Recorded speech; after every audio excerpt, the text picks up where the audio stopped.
नमः शिवाय, हरि ओम नमः शिवाय, हरि ओम नमः शिवाय, हरि ओम नमः शिवाय, हरि ओम नमः शिवाय, हरि ओम नमः शिवाय, हरि ओम नमः शिवाय, हरि ओम नमः शिवाय, हरि ओम नमः शिवाय, हरि ओम नमः शिवाय, हरि ओम नमः शिवाय, हरि ओम नमः शिवाय, हरि ओम नमः शिवाय, हरि ओम नमः शिवाय। गुरु शंकर भगवान की हर हर महादेव, हर हर हर हर नमः। संभवाय च मयो भवाय च नमः, शंकराय च मश्कराय च नमः, शिवाय च शिवतराय च भगवते शाम्ब सदा शिवाय नमः। हाँ जी,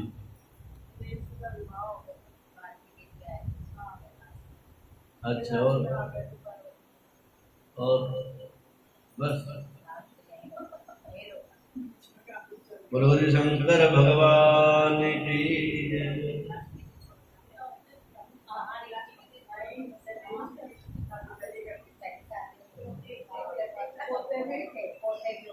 बोलो हरि शंकर भगवान की जय। इस प्रकार से देवादिदेव महादेव की इस पतित पावनी कथा का जब पान कर रहे थे हम, कथा का विराम आया था, त्रिपुरासुर का वध हुआ है।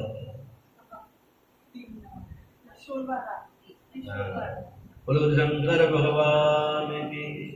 गणपति महाराज जी की शादी भी हुई, बच्चे भी हो गए, तब तक तो कार्तिकेय जी आए नहीं थे। उसके बाद में तो देवादिदेव महादेव सभी देवताओं की प्रार्थना करने के बाद में तारकासुर के नाम के जो राक्षस थे उनके 3 बेटे थे, तारकाक्ष, विद्युतमाली, कमलाक्ष, उनकी भी कथा सुना दी थी। उनको भी मारने के लिए भोले बाबा रथ पे आरूढ़ होकर के उनको मार दिया था, 3 गुरु का भेद कर दिया था।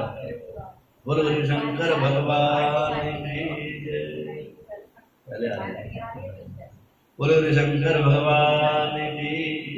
इस प्रकार से तीनों गुरुओं को देवादिदेव महादेव के द्वारा तीनों राक्षसों का उद्धार किया गया भगवान के द्वारा। उन राक्षसों के एक और मित्र थे, दोस्त थे, राक्षस थे, उन्हीं के ही खानदान के थे। एक मैं नाम का दानव भी हुए, मैं नाम का दानव। कहते इस प्रकार से जब संग्राम पूरा हो गया, सारे देवताओं ने नतमस्तक होकर देवादिदेव महादेव की शरणागति करी, महादेव को प्रणाम किया। हे महादेव, आपकी कृपा से हम सभी देवों के कष्ट दूर हुए। कहते हैं महादेव देवताओं के, पितरों के, मनुष्यों के, राक्षसों के, आम जनमानुष के हर जीव का कल्याण करते हैं, हर जीव के कष्टों को दूर करते हैं। इसलिए उनको जो है काल हरो हर, कष्ट हरो हर, दुख हरो दारिद्र, हर जीव का दुख, दारिद्र, कष्ट को दूर करने वाले यदि कोई देव हैं तो वो मेरे भोले बाबा महादेव हैं। बोलो हरि शंकर भगवान की। इस प्रकार से देवादिदेव महादेव की सभी देवताओं ने मिलकर आज प्रार्थना करी, आरती उतारी, गंगा अक्षत पुष्पे जल के पात्र से अभिषेक किया, शिवलिंग की स्थापना करी और एक पशुपति नाम का व्रत का यहाँ पर नियम लागू किया गया, पशुपति व्रत। और भगवान ने आम जनमानुष का कल्याण करने के लिए और पशुओं का भी कल्याण करने के लिए अपने आप को पशुपति नाम से भी जागृत किया, अर्थात अपना नाम पशु भी कहलवाया उन्होंने। उसकी कथा आगे बृहद आएगी कि कैसे भोले बाबा पशु बने थे। बोलो हरि शंकर भगवान की। वैसे तो कथा यहीं पर आती है जब गणेश जी का जन्म होता है, उसी से आती है ये कथा, लेकिन शनि महाराज आए थे वहां पर, उस समय की कथा आती है। बोलो हरि शंकर भगवान की। इस प्रकार से देवादिदेव महादेव ने सबने प्रार्थना करी, सब देवता प्रार्थना करके महाराज आपकी दया दृष्टि ऐसी बनी रहे हम लोगों के ऊपर। और महादेव कहने लगे देवताओं और क्या इच्छा है आप लोगों की? जब देवता खुश हो जाए, जब ब्राह्मण देव खुश हो जाए, जब गुरुदेव भगवान खुश हो जाए, तो उस समय जो है ना, जो इच्छा होती है ना, उस इच्छा को तो मांग ही लेना चाहिए, एक दो और कुछ मांग लेना चाहिए साथ साथ। कि उस टाइम प्रभु की कृपा होती है, उस टाइम वर्षा होती है, उस टाइम प्रसन्नता होती है। जब देवता खुश होते हैं उसके अंदर अपनी एक दो रिक्वेस्ट और लगा देनी चाहिए, वो भी पूरी हो जाती है। बोलो शंकर भगवान की। अब इस प्रकार से महादेव जी प्रसन्न है माता पार्वती के साथ में विराजमान रथ में। देवता कहते हैं प्रभु आप जो है, जब भी हम पुकारे आपको, हम आलसी हैं, हम इतने विधान नहीं करते, हम आलसी हैं, लेकिन जब भी हमारे ऊपर किसी प्रकार की आपत्ति आए, विपत्ति आए, संकट आए, कष्ट आए, क्लेश आए, दुख आए, दारिद्र आए, तो उस समय जब भी हम आपका नाम पुकारे, हे महादेव आप हमारे कष्टों को दूर करने के लिए बस हमारी प्रार्थना स्वीकार कर लिया करें। देवादिदेव महादेव ने कहा, जो उनको तथास्तु कहकर आशीर्वाद देकर के चलने की तैयारी हुई। और जैसी कथा सुनी थी आपने पीछे परसों, मुंडी आदि जो बनाए गए थे विष्णु भगवान के द्वारा छोड़े हुए गण के हजारों लाखों करोड़ों की संख्या में, मुंडी भी अपनी पूरी सेना को लेके भोले बाबा के पास में आ गए। क्यों? वहां पर विष्णु भगवान जी विराजमान थे। उन्होंने प्रार्थना करी, महाराज हमारी भी सुनो। बोलो। विष्णु जी कहा, महादेव आपकी ही कृपा से हमने मुंडी आदि को बनाया था, और इन्होंने ही तमोगुणी विद्या का प्रसार किया। यंत्र मंत्र तंत्र जादू टोटके इन्हीं ने बनाए थे मेरी आज्ञा से, आपके आशीर्वाद से। इसलिए इनको भी आप आशीर्वाद दो। उनको भी आज देवादिदेव महादेव ने आशीर्वाद दे करके सदा सदा के लिए निर्भय कर दिया।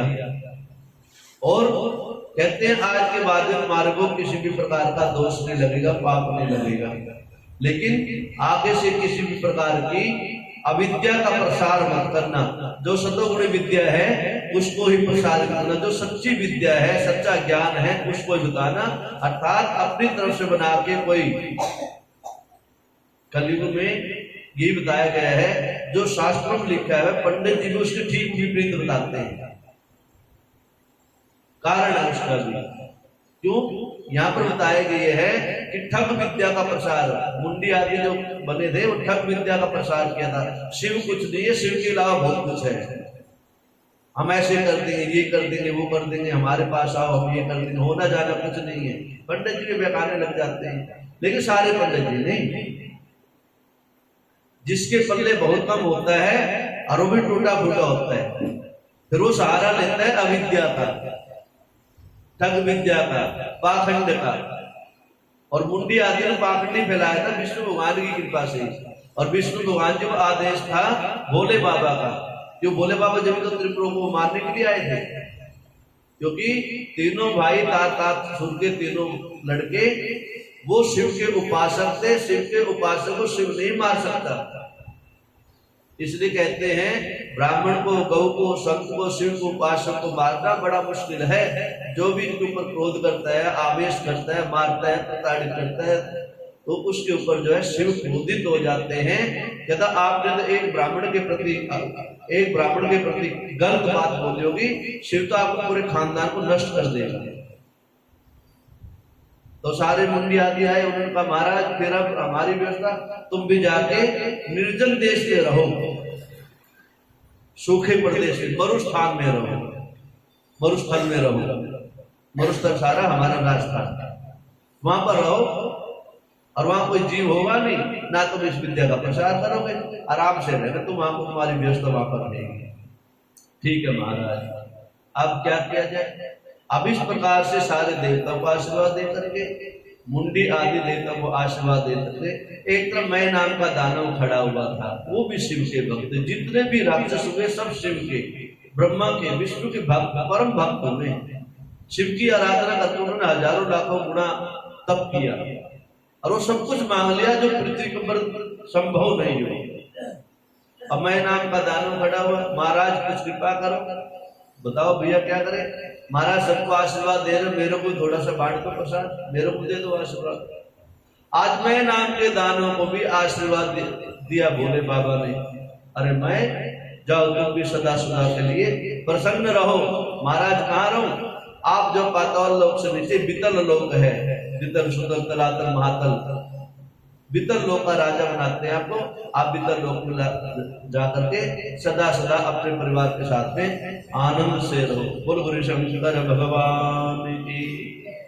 इस प्रकार से रुंडी मुंडियों को, देवताओं को, मैं नाम के दानों को आज शुभ आशीर्वाद देकर मेरे भोले बाबा सभी देवताओं के सामने देखते देखते अंतर ध्यान हो गए। माता पार्वती को, स्वामी कार्तिकेय जी को और गणपति बप्पा को लेकर के आज सदा सदा के लिए कैलाश पर्वत पे विराजमान हो गए। बोल गुरु शंकर भगवान की। व्यास जी महाराज बोले, प्रभु हे ब्रह्मन, हे सनत कुमारों, हमने और भी कथाएं सुने भोले बाबा के विषय में, उनके विषय में कुछ चर्चा करते हैं। क्या क्या सुननी है, क्या क्या पूछना है? कहते जो मेरे भोले बाबा हैं, मेरे भोले बाबा ने, कहते एक जलंधर नाम का दैत्य हुआ, जालंधर। कहते कैसे कैसे दैत्यों का उद्धार किया, उसके विषय में कुछ कथा सुनने की हमारी इच्छा है। जलंधर कौन था, कहां से आया था, उसकी उत्पत्ति कैसे हुई, जलंधर के विषय में सार के सहित सारी कथा आप सुनना चाहते हैं, कृपया आप हमारे को कथा सुनाओ। बोलो गुरु शंकर भगवान की। कहते एक बार की बात है,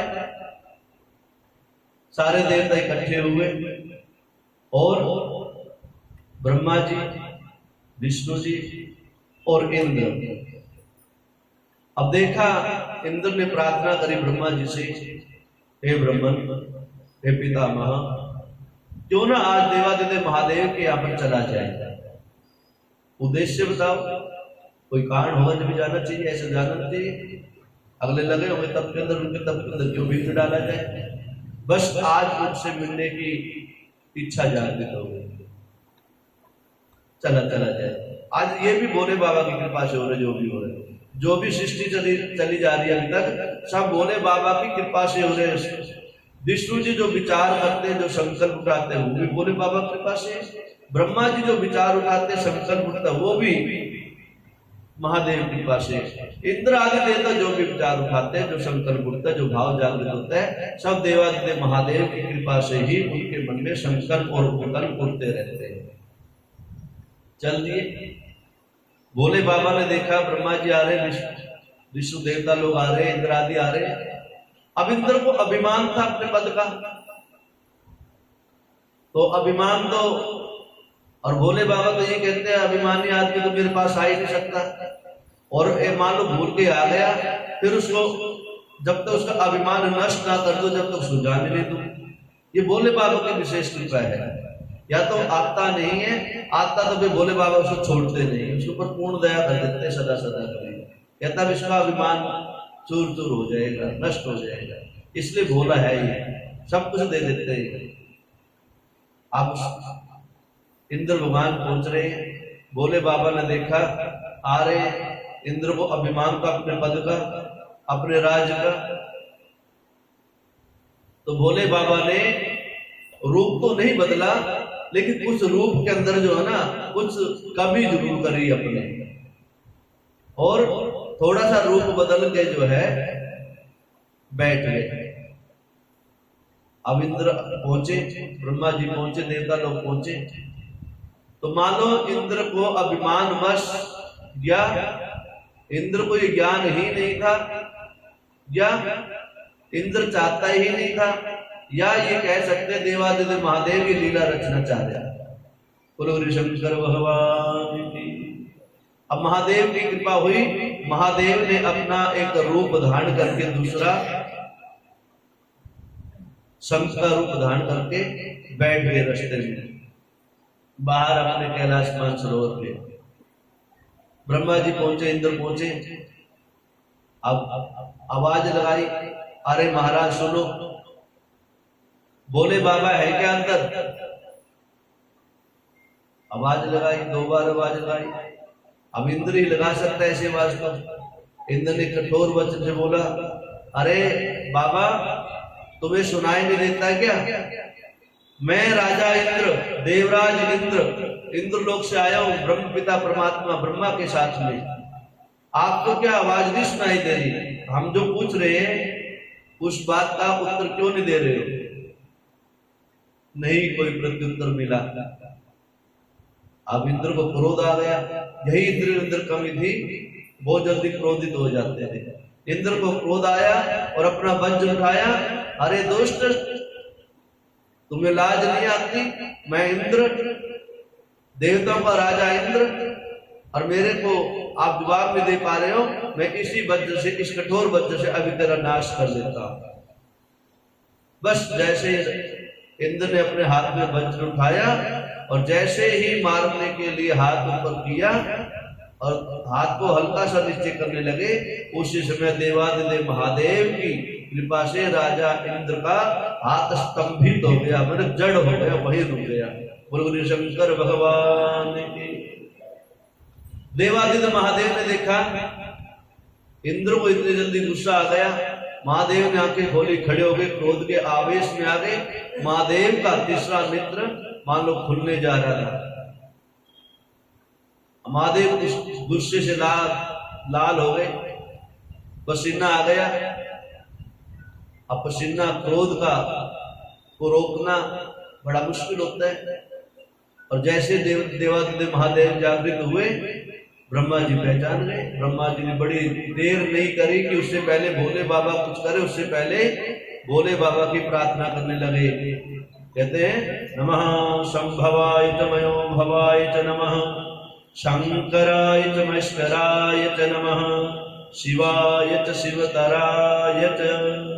हे महादेव, हे शिव कल्याणकारी, हे ओगरदानी बाबा भोलेनाथ, इन दीन भक्तों के ऊपर दया करो। हम आपके दास हैं, हम आपके सेवक हैं, हम आपके बच्चे हैं, आपके भक्त हैं। भोले बाबा ने देखा ब्रह्मा जी पधारे हुए। अब भोले बाबा शांत हो गए। थोड़ी देर में प्रार्थना करने से इंद्र में भी नतमस्तक हुए, चरण पकड़े। महाराज बहुत बड़ी गलती हो गई, हम तो पहचान ही नहीं पाए। भोले बाबा मान लो यहाँ कहते हैं किसी को भी बिना जाने बिना पहचाने ना तो कोई वचन देना चाहिए, ना कोई वचन बोलना चाहिए, ना उनसे कोई वचन लेना चाहिए। अच्छे से जान लो, पहचान लो। जब तक जान और पहचान ना हो, जब तक किसी प्रकार का लेन देन व्यवहार में नहीं लाना चाहिए, नहीं तो उसका आपको प्रतिफल प्राप्त होगा। किसी के विषय में नहीं जानते हो तो साइलेंट मोड में रहो, क्योंकि आग की कोई कहां पर रहती है, आग कहां नहीं है, आग कुछ नहीं पता किसी को। लेकिन ये निश्चित है जहां धुआं उठेगा वहां आग जरूर होती है। लेकिन माचिस की डब्बी के अंदर किसी को आग नहीं दिखाई देती, लाइटर के अंदर किसी को आग नहीं दिखाई देती, लाइट जल रही है अंदर किसी को आग नहीं दिखाई देती। लेकिन जब हाथ लग जाएगा उस जीव को भस्मीभूत कर देगी, जला देगी। देवादिदेव महादेव जी कह रहे हैं किसी को, संत को, किसी ब्राह्मण को, किसी के विषय में इतनी जल्दी बुद्धि का प्रयोग मत करना। ये कैसा है, ऐसा है कि नहीं है, अच्छी तरह जान लो, मान लो, पहचान लो। जब अच्छा निश्चय हो जाए कि हाँ ऐसा ही है, तब जाके उसके विषय में चर्चा करनी चाहिए, वरना असत्य संभाषण को शास्त्रों में निषेध माना गया है। किसी ने कहा महाराज जी ने महाराज जी ने ऐसे ऐसे कर दिया, ऐसे ऐसे महाराज जी आए थे, चोरी करके ले गए, ये करके ले गए, वो कर दिए। आदमी हम जो है बहुत जल्दी हाँ में हाँ कर लेते हैं, जो दूसरे के चक्कर में आके। किसी ने कहा महाराज जी चोर गया, चोर गया। दो आदमी पूछा भी क्या हो गया, चोर गया, चोर गया। दो आदमी बोला चोर गया, चोर गया। चौक जाते जाते 100 आदमी इकट्ठे हो गए, चोर गया, चोर गया। किसी ने पूछा भी, किसने कहा तो उसने कहा, कह रहे किसने कहा तो उसने कहा, कह रहे चोर कहा, कह रहे वो कह रहा था चोर गया, चोर गया। 2 घंटे हो गए, चोर नहीं था, कोई चोर ही नहीं था ही नहीं, कोई कांड बिना कांड के कांड बना दिया। इसलिए शास्त्र कहते हैं, भोले बाबा ये कहते हैं किसी भी भेष में, किसी भी देश में, किसी भी परिवेश में रहो, लेकिन वहां के विषय में अच्छी तरह से जानकारी कर लेनी चाहिए। किसी के विषय में नहीं जानते हो तो बोलना ही नहीं चाहिए, अच्छी तरह जान लेना चाहिए। तब कहीं जाके शास्त्र कहते हैं, तब कहीं जाके उस जीव को उस परम सत्यता की प्राप्ति होती है, उस शिव तत्व की प्राप्ति होती है। बोल गौरी शंकर भगवान जी। अब गौरी शंकर भोले बाबा ने प्रार्थना स्वीकार करी। भोले बाबा कहते भैया आओ, कहां से आए? अब आए तो बताएं, क्रोध शांत हो तो बताएं। भोले बाबा कहते भैया ये मेरा जो क्रोध है, जो पसीना है मस्तक का, तीसरे नेत्र का जो पसीना निकला हुआ है, ये कोई ऐसी वैसी शक्ति तो है नहीं, इसको कहाँ रोकूं मैं? ये व्यवस्था बनाओ, इसको कहाँ छोड़ा जाए? अब ना इंद्र के पास जवाब उसका, न ब्रह्मा जी के पास जवाब। हे महाराज, हे देवादेव महादेव, आपका क्रोध आप जानो, आपकी सुंदर व्यवस्था आप ही जानो। अब इस प्रकार से देवादिदेव महादेव की कृपा से उस पसीने को, उस जल के बिंदु को जो है समुद्र में छोड़ दिया गया। भोले बाबा के द्वारा गंगा के सागर में, गंगा सागर जाते हैं, गंगा सागर के किनारे पे बैठा दिया गया उसको। कहते थोड़े ही देर में वो जो जल का बिंदु था, क्रोध का बिंदु था, वो युवावस्था को प्राप्त हो गया, मनुष्य की योनि में प्राप्त हो गया थोड़ी देर में देखते देखते। और जब भोले बाबा वहां से छोड़ के आ गए, उस जीव ने जोर जोर से रोना और चिल्लाना शुरू कर दिया गया। ऐसे चिंगाड़ चिंगाड़ मार के रोए, ये कहते पूरी त्रिलोकी के अंदर हाहाकार मच गया। ब्रह्मा जी जाके, विष्णु जी जाके, सारे देवता इकट्ठे हो गए। महाराज जी क्या हो गया? पूरी त्रिलोकी कंपायमान हो गई। ऐसा रुदन पहले किसी ने नहीं देखा, किसी ने सुना। सब दौड़े दौड़े भोले बाबा के पास बोले महाराज ये क्या कर दिया आपने? क्या हुआ? क्या महाराज ऐसी ऐसी स्थिति हो गई। बृहस्पति महाराज को बुलाया जाए। बृहस्पति महाराज जी आए, ब्रह्मा जी को बुलाया गया। महाराज पहुंचा, आप तो सृष्टि के कर्ता हो और आपने कुछ किया होगा। और गए तो ब्रह्मा जी थे वहां ना, इंद्र के साथ में। इंद्र तो अपना चल दिए अपने। ब्रह्मा जी आ गए। ब्रह्मा जी आ गए, देखा कि इतना युवा अवस्था को प्राप्त हृष्ट पुष्ट लंबा चौड़ा जीव रो रहे। और समुद्र के किनारे ब्रह्मा जी पहुंचे, समुद्र को आवाज लगाई, अरे समुद्र सामने आओ। समुद्र जागृत हुए, आगे सामने विचारने, अरे ब्रह्मदेव कैसे पधारे? महाराज अरे कैसे पधारे? ये जो बच्चा है समुद्र के किनारे है, किसका है? जिसके घर के अंदर या जिसके घर के सामने, जिसके आंगन में कोई घटना घटेगी तो उसको पकड़ा जाएगा। तो समुद्र मालिक है सागर के। महाराज ये तो मेरे को नहीं पता। और समुद्र में तो ऐसा कोई जीव भी नहीं रहता, जितना बड़ा जीव जिसका हो। और ऐसे विचार मेरे हृदय में आज तक कभी आया नहीं कि मैंने कभी देखा ही नहीं किसी को। ब्रह्मा जी कहते थे क्या किया जाए? महाराज आप भी कुछ व्यवस्था करो, आप सृष्टि के निर्माण करने वाले हो। और ब्रह्मा हो, और ब्रह्मा ने उस बालक को बड़े प्यार से अपने गोदी में उठा लिया। गोदी में जैसे उठाया, ब्रह्मा जी उसकी देख रेख करने लगे, देखने लगे कैसा बच्चा है। तो कहते हैं उस बच्चे ने, उस जीव ने धीरे धीरे अपने बाहु को फैलाया, हाथों को फैलाया, और मानो ब्रह्मा जी की गर्दन पकड़ ली उसने। जैसे बच्चा गोद में रहता है तो गर्दन पकड़ लेता है, लेकिन गर्दन क्या पकड़ी? इतनी जोर से दोनों हाथों से ब्रह्मा जी की गर्दन पकड़ ली। अब ब्रह्मा जी को भी आंसू आने लगे। कैसे छुड़ाया जाए इससे? कहते ब्रह्मा जी ने पूरी शक्ति लगा करके उसके दोनों हाथों से अपनी गर्दन को छुड़ाया, नीचे बैठाया, और वहां पर शुक्राचार्य जी का आह्वान किया। शुक्राचार्य जी महाराज जी, हे शुक्राचार्य जी महाराज पधारो, जल्दी पधारो।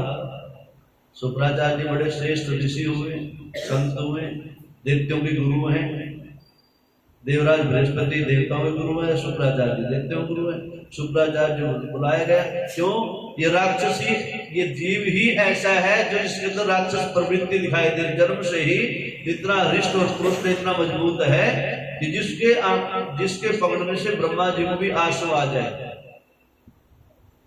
तो शुक्राचार्य जो देखा ब्रह्मा जी ने राक्षस प्रवृत्ति का जीव है, देवताओं का बच्चा होता था ऐसा नहीं होता। शुक्राचार्य जो बुलाया गया, शुक्राचार्य जी का महाराज इसकी हस्तरेखा देखो, मस्तक रेखा देखो, ये कैसा जीव है, कहां से आया है, कैसे आया है। शुक्राचार्य जी ध्यान लगाया, महाराज आप तो सब जानते हो, आप तो बेकार है। थोड़े दिन पहले की बात ही है, अभी तो गए थे आप इंद्र के साथ में भोले बाबा के पास में कैलाश मान सरोवर पे। अरे तो भोले बाबा का शेष है, अंश है, जो भोले का अंश हो उसके विषय में जितना ज्यादा कहा जाए उतना ही कम होता है। अब इस प्रकार से शुक्राचार्य जी महाराज ने उसका नाम ब्रह्मा जी की उपस्थिति के अंदर देखा, कहां पर है, समुद्र का, गंगा का किनारा है, समुद्र का किनारा है और समुद्र देव के यहाँ पर ये जन्म हुआ है, प्रकट हुआ है। उसका नाम जो है जलंधर रख दिया गया। बोल बोल शंकर भगवान की। अब इस प्रकार से उनका नाम जलंधर रख दिया गया।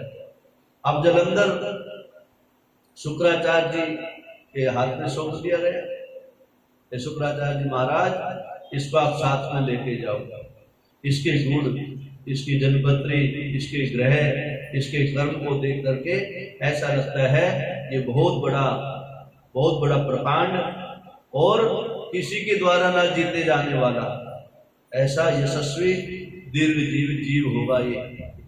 अब इस प्रकार से कहते हैं शुक्राचार्य जी महाराज उसको अपने स्थान में ले गए, अपनी कुटिया में ले गए और कहते हैं थोड़े ही दिनों में देखते देखते वो जलंधर आज युवावस्था को प्राप्त हो गया और करते करते करते करते शुक्राचार्य जी ने जलंधर का आज वृंदा के साथ में विवाह भी कर दिया गया उसका। बोल गुरु शंकर भगवान की। वो कथा हो सकता है इसमें आए, लेकिन कार्तिक मास में आती है, वृंदा को भी मोहित किया था, वो कथा फिर आगे आएगी वैसे इसमें भी। बोल गुरु शंकर भगवान की। वृंदा के साथ में विवाह कर दिया गया। विवाह करने के बाद में बाल गोपाल हुए। आज युवा अवस्था में जलंधर को पूर्ण युवा होकर देखा तो आज उसको सारे राक्षसों का मालिक अर्थात राजा नियुक्त कर दिया गया। आज जलंधर सभी राक्षसों का राजा नियुक्त हुआ। मैं नाम का दानव जो पितर लोक में था उनके ऊपर राज करने लगे। अब ऐसे करते करते करते करते भगवान देवादिदेव महादेव की कृपा होती है। अब जलंधर ने तप करना आरंभ किया। एक दिन शुक्राचार्य जी बैठे हुए तपस्या में जलंधर पहुंचे। गुरुदेव भगवान आपकी शरणागति चाहिए, आपसे कुछ ज्ञान चाहिए। शुक्राचार्य जी जागे, बोलो बेटा कैसे आना हुआ? महाराज मैंने बहुत कुछ सुना और जो सुना क्या वो उचित सुना, यदि इसमें कुछ गलत हो तो उसके लिए मेरा मार्गदर्शन करना आप। अब शुक्राचार्य जी महाराज को जलंधर साथ में लेकर अपनी नगरी में पहुंचे। वहां सभी राक्षसों को बुला करके चर्चा करने लगे।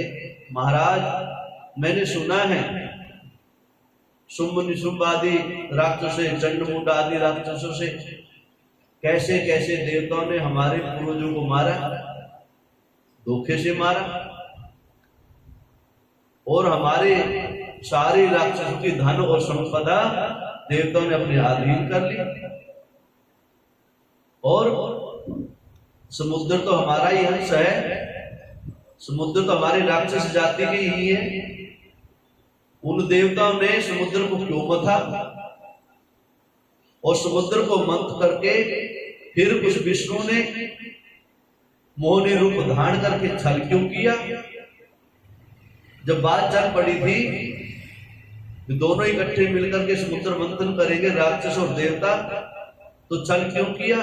और समुद्र की सारी संपदा, सारा वैभव, धन दौलत जितनी समुद्र में से निकली सारी देवता लोग ले गए और हमारे पूर्वजों को उन्होंने विष ही पिलाया, मदरा ही पिलाई। महाराज ऐसे क्यों किया? तो इस प्रकार से शुक्राचार्य जब इस चर्चा को सुन रहे तो शुक्राचार्य जी ने बड़े प्यार से सारी बातें समझाई। हाँ महाराज, स्थिति तो यही है।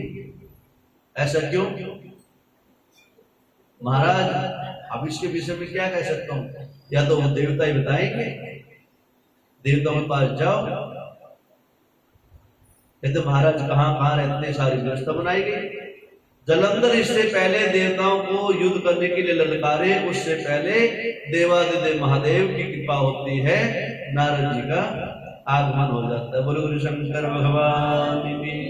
ओम नमः शिवाय, हरि ओम नमः शिवाय, हरि ओम नमः शिवाय।